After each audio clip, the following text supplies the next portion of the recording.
समीर साहब, आज गुस्से में थी मरियम साहबा और उन्होंने कहा कि मैं अपनी हुकूमत से भी नाराज़ हूँ कि ये अभी तक इमरान खान आज़ाद क्यों फिर रहा है। जो वारंट गिरफ्तारी हैं ये बेसिकली कल जारी हुए हैं, आज नहीं जारी हुए। उस मरियम साहबा का गुस्सा हमें नज़र आ रहा था। उन्होंने कहा कि उनको गिरफ्तार होना चाहिए, बनी गाला पर आप छापा मारें और साइफर वहाँ से बरामद हो जाएगा। एक नून लीग की फ्रस्ट्रेशन हमें नजर आती है। सियासी मैदान में अमली तौर पर मुकाबला करने से नून लीग घबरा रही है क्योंकि उनको नजर आ रहा है कि वो इलेक्शन हार जाएंगे। समीर साहब, आज गुस्से में थी मरियम साहबा और उन्होंने कहा कि मैं अपनी हुकूमत से भी नाराज़ हूँ कि ये अभी तक इमरान खान आज़ाद क्यों फिर रहा है। उधर वो आज़ादी वारंट गिरफ्तारी जारी हो गई।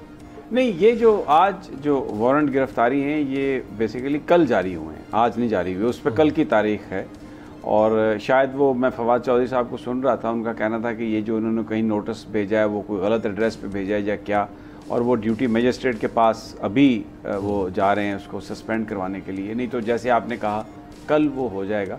मरियम साहबा का गुस्सा हमें नज़र आ रहा था। उन्होंने कहा कि उनको गिरफ़्तार होना चाहिए, बनी गाला पर आप छापा मारें और साइफर वहाँ से बरामद हो जाएगा। तो एक नून लीग की फ्रस्ट्रेशन हमें नज़र आती है और उसकी बुनियादी वजह यह है कि आपने देखा पिछले 2-3 महीनों से बड़े बड़े जलसे किए इमरान खान ने। उससे पहले पंजाब का जो इंतखाब है उसको भी जीता उन्होंने, 15-16 सीट्स ली। कराची में भी पीटीआई ने उम्मीदवार जो था वो कामयाब हुआ, पीपल्स पार्टी और पीडीएम के मुत्तफिका उम्मीदवार को हराया। तो वो फ्रस्ट्रेशन हमें नज़र आती है और वो जलसा भी नहीं उन्होंने कोई किया पंजाब में। जो जलसे किए वो इमरान खान के जलसों के मुकाबले में बहुत कम जलसे थे। वो भी सिर्फ बाई इलेक्शन की कैंपेन, उसके बाद कोई जलसा नहीं हुआ। अब ये बात तो सही है इम्तियाज़ साहब की कि होना चाहिए मुकाबला सियासी मैदान में, लेकिन सियासी मैदान में अमली तौर पर मुकाबला करने से नून लीग घबरा रही है क्योंकि उनको नज़र आ रहा है कि वो इलेक्शन हार जाएंगे।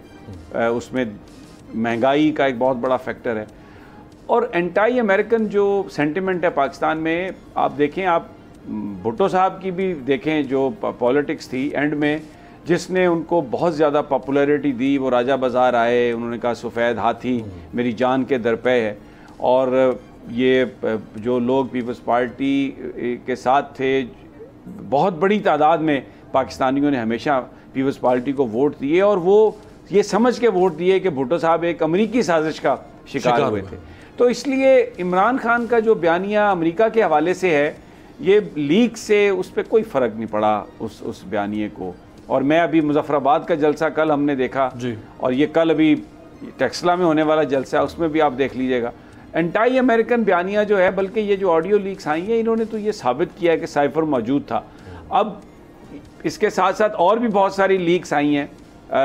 ऑडियो की जो लीक हुई है उसमें हम सुन सकते हैं एक बड़ी अहम शख्सियत को ये कहते हुए कि भाई आप अमेरिका का नाम ना लें और बाकी जो मर्ज़ी करें क्योंकि हमने उनसे पैसे वैसे लेने होते हैं।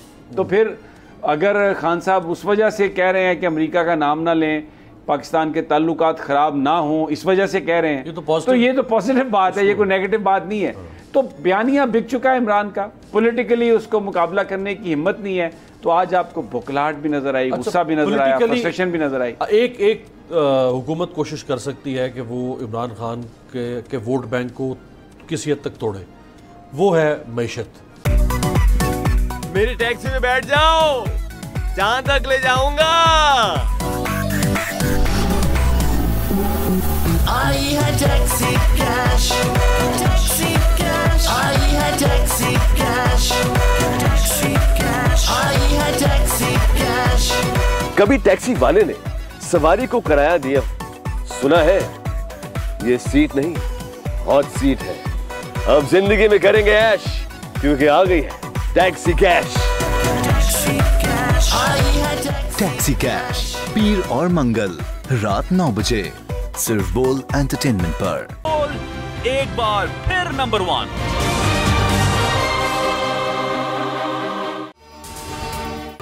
अगर आपको ये वीडियो पसंद आई है तो हमारे चैनल को सब्सक्राइब करें और बेल आइकॉन पर क्लिक करें। सब्सक्राइब करें और बेल दबाएं ताकि कोई खबर रह न जाए।